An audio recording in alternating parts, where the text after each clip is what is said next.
Hello, I am Alice Merryweather, and I am a whole being athlete ambassador. I'm an alpine skier, and I'm a big eating disorder and body image awareness advocate because of my own struggles with anorexia.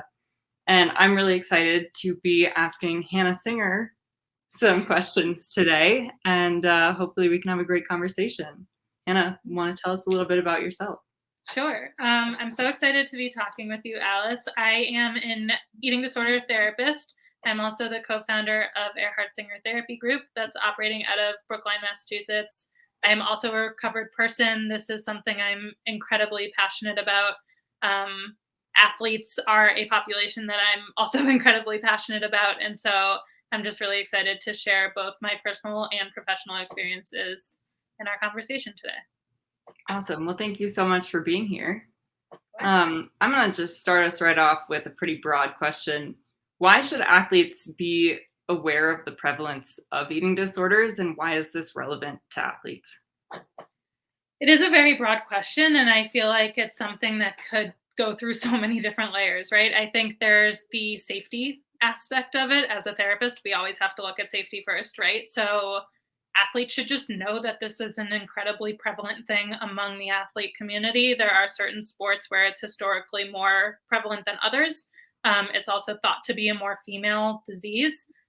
All of that on some level might be true, but also on another level is completely not true. And so there are so many male athletes out there who struggle with eating disorders and are never thinking about it, never know it, and like end up in some very dangerous situations. And then there's stigma attached to it and they can't ask about it. And it's just, if we talk about eating disorders and normalize that it's something that can affect literally anyone, any shape, any size, any gender, any sexual orientation, gender orientation, whatever, like just knowing that it can affect you, I think is so important because if you have an eating disorder, it's one of the only mental health illnesses in a certain way that affects you so physiologically, like that is to its core. And if you're not feeding yourself and fueling yourself and you're pushing yourself to the absolute limit, and then all of a sudden your body can't do it anymore, it's better to know before you're there. Um, Yeah. and I would also As say, someone like, who found out when I was there, right. I can really attest to that. I remember going to two different ski camps while I was really struggling, and I was so cold all the time on the hill that I could barely train well, and eventually it got to the point that up against my teammates who I'm normally like I have similar times to, I was 3 to 5 seconds slower than them, and it was just because my body didn't work in the way that it had before.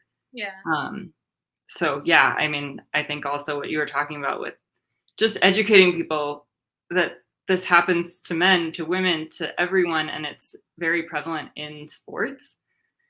I didn't have any of that kind of education, and especially in alpine skiing, it's not an eating disorder heavy sport, or not one that you think of like It's not figure as skating or diving, master. stereotypically Yeah. riddled with eating disorders. And so I had no idea. Like I was in denial for so long because I thought, well, I do a sport that needs gravity to go fast. Like I would never have an eating disorder, but it it went right over my head.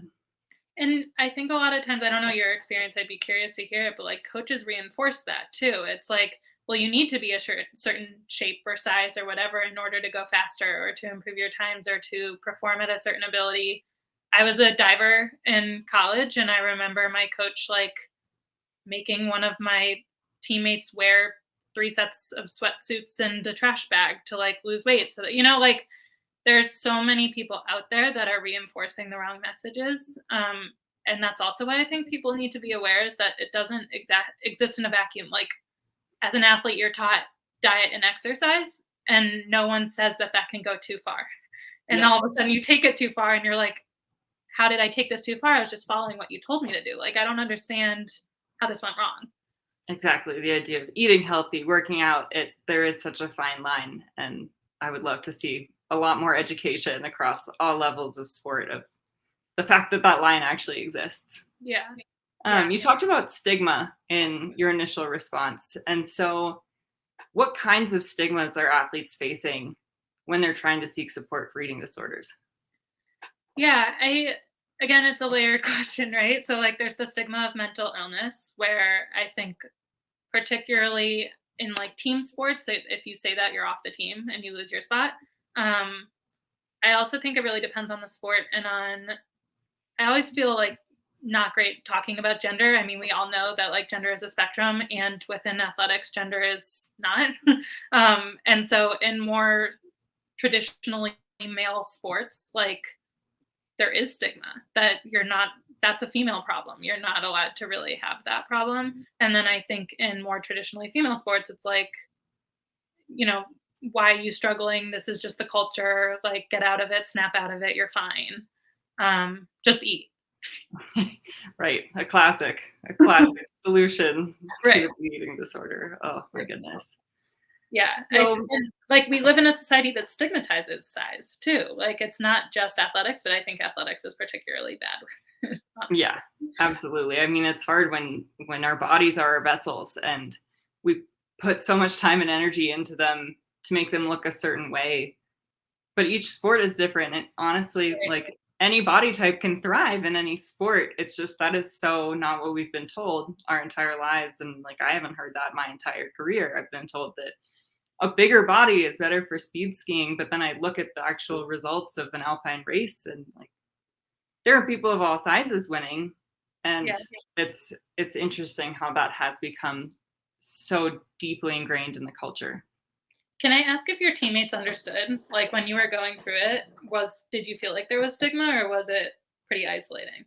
I was really lucky, and my teammates were all really supportive and really wonderful when I told them. They definitely didn't understand, but they were quick to acknowledge that to say, like, I don't know what you're going through, but I'm here for you in whatever way I can be. And that meant so much to me just to have that kind of support Yeah.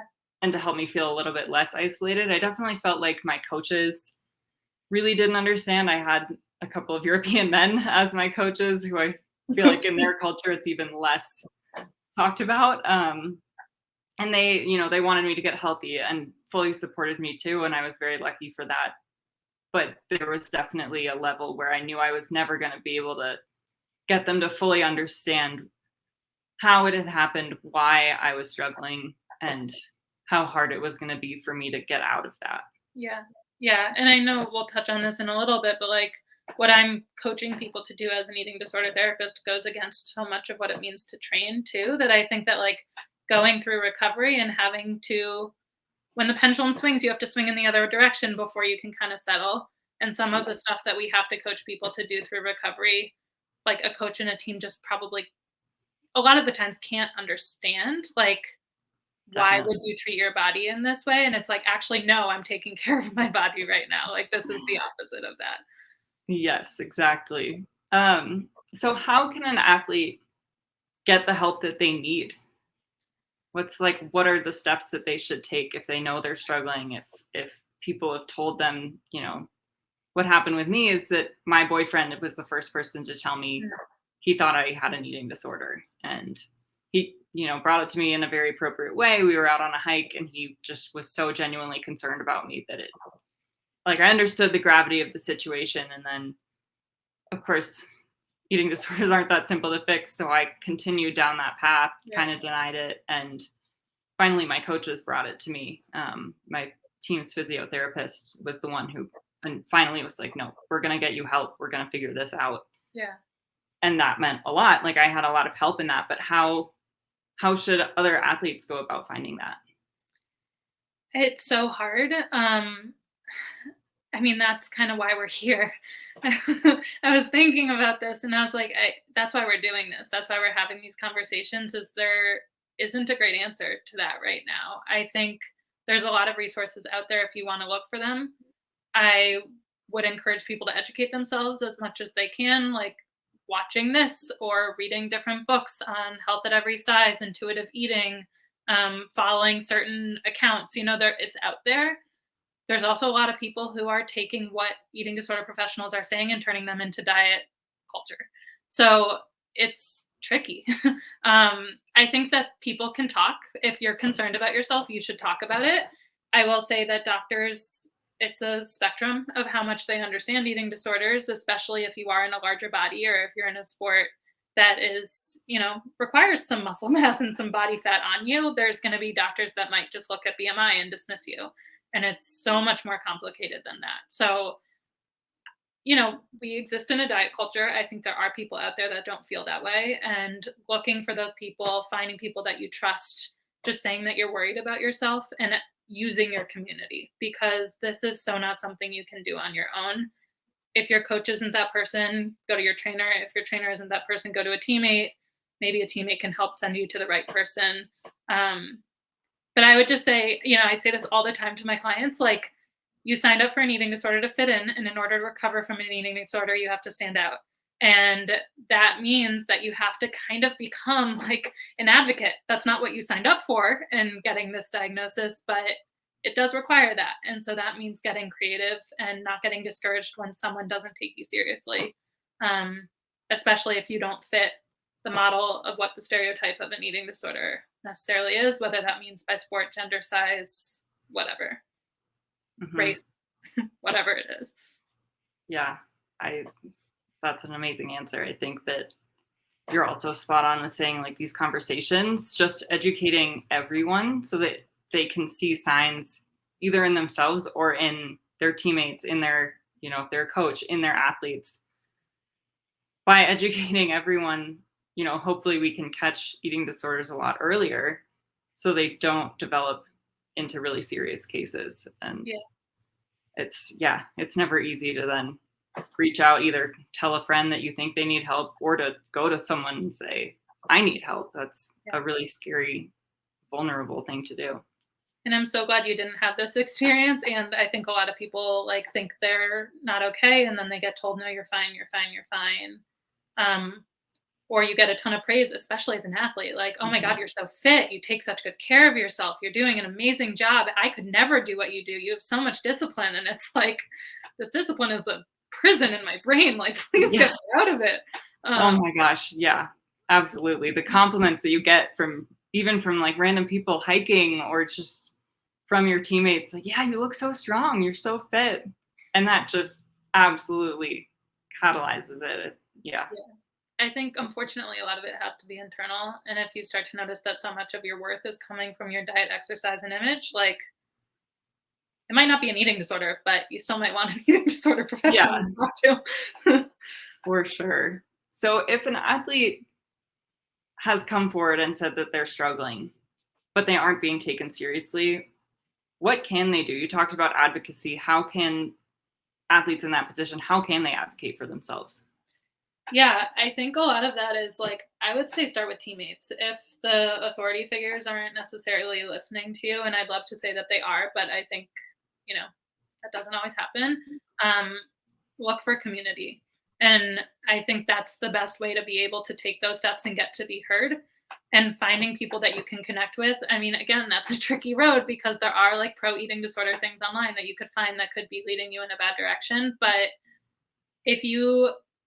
eating disorders thrive in isolation. And if you're just by yourself in your brain feeling unheard, that's a really scary place to be.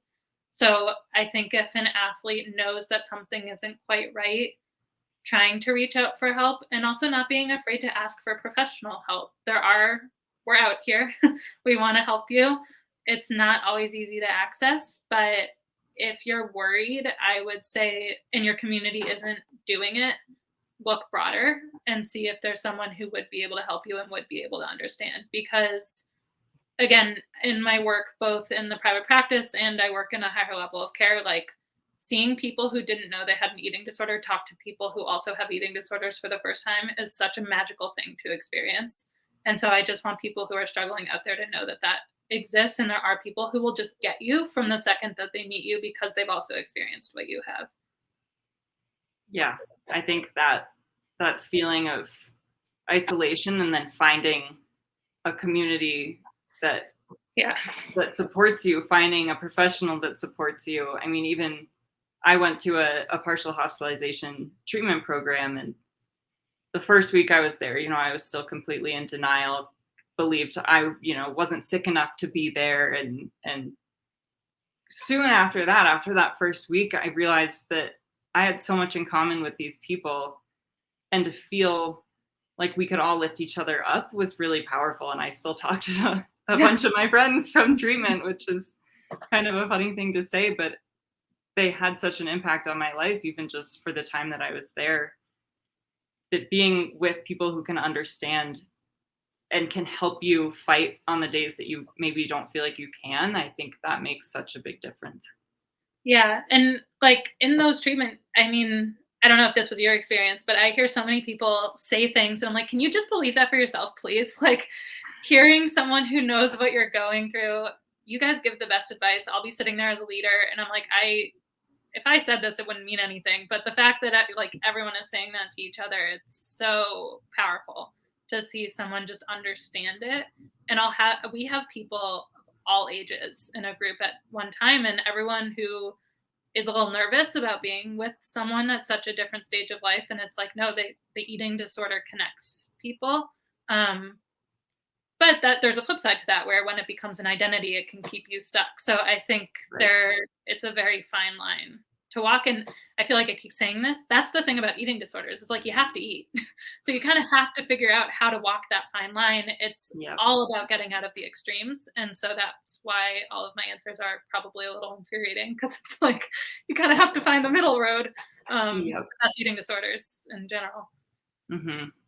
So once an athlete does either get a therapist, get some kind of support, some kind of treatment, what does that recovery look like? I mean, I can say the tagline. I'm sure you've heard this a million times, Alice, but like, it's not linear. Um, Everyone loves that.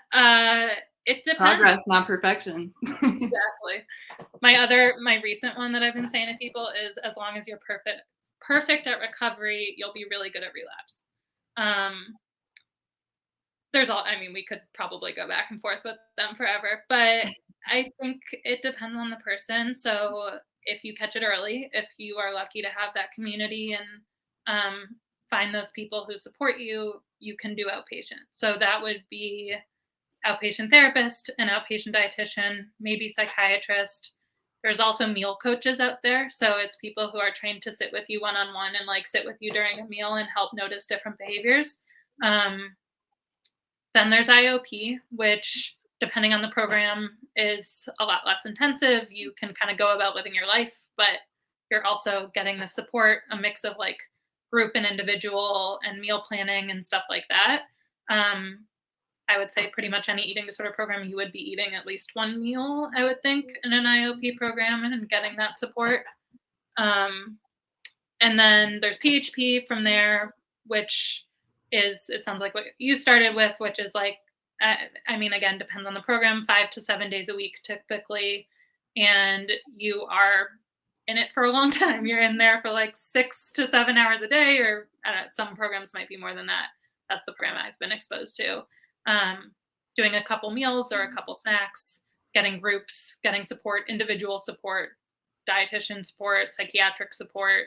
It's a little bit more holding. And then, you can go res where it's 24/7, and you can go inpatient where you're in the hospital and it's a pretty bad situation. So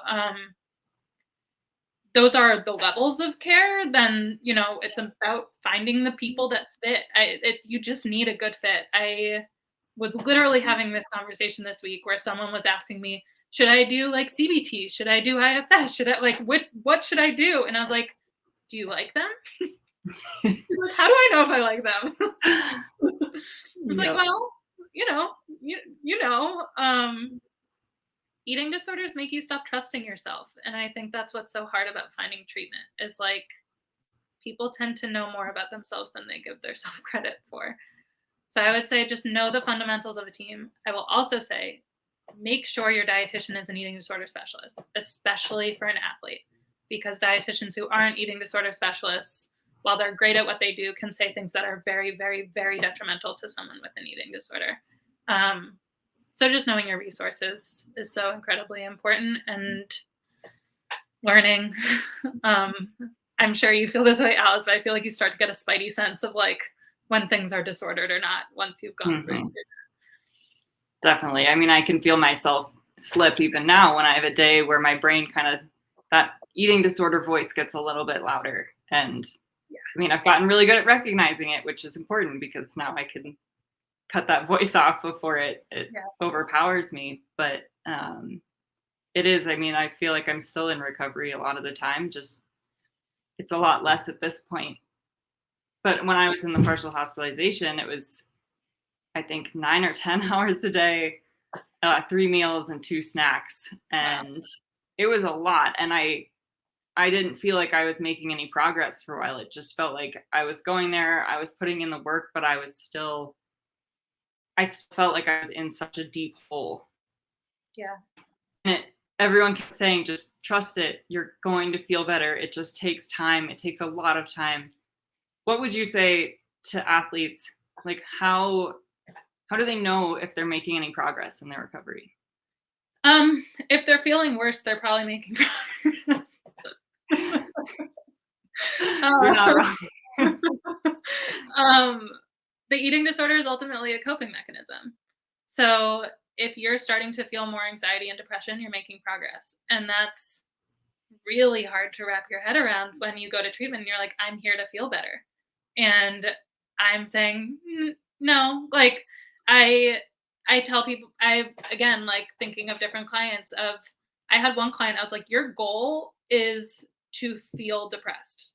Like right now you're feeling numb. And right now you're saying your goal is to feel good. That's so far away. And I don't say that in like a give up way, but just in a more reality testing way. Like your spectrum should be numb to neutral. And right now our goal is depressed. And so if someone is feeling depressed, I'm like, okay, their eating disorder maybe is lightening up. I'd rather them feel depressed than numb. And just noticing that you are feeling those emotions because you also have to feel the bad with the good. And eating disorders are also about control. So if you start to kind of just notice thinking about it a little bit less, that your identity is less tied to it, that your values are changing a little bit, that you're able to set boundaries, able to talk more openly with people, less isolation. Like there's so many other measures. And also body image is the last thing to go. Like if you're waiting to feel good about yourself, then you're going to be in treatment a long time. Yes. I remember everyone saying that to me, and that was one of the things that I was like, "Well, how can I just look in a mirror and be okay with it? Like, I don't even need to Yeah. feel great. I like, how do I just be okay with it?" And they're like, "That'll come, but just be Yeah. patient. We've got to address a lot of other things first." And they weren't kidding. It's still a work in progress, but I mean, like you said, there's so many little things, at least in my own recovery, that I've noticed that they might be tiny little things. Like I eat a meal without a behavior, and Mhm. maybe I noticed that and that's great. Or maybe I noticed that an hour later where I think back, like, wait a minute, I just got through a meal. I didn't have any negative thoughts. I didn't overthink anything. And it's, for me, celebrating those little victories has been so important to recognize the progress that I've made, because I think it's easy to be like, well, no, this is just what I should be doing. And I Yeah. would do that a lot too.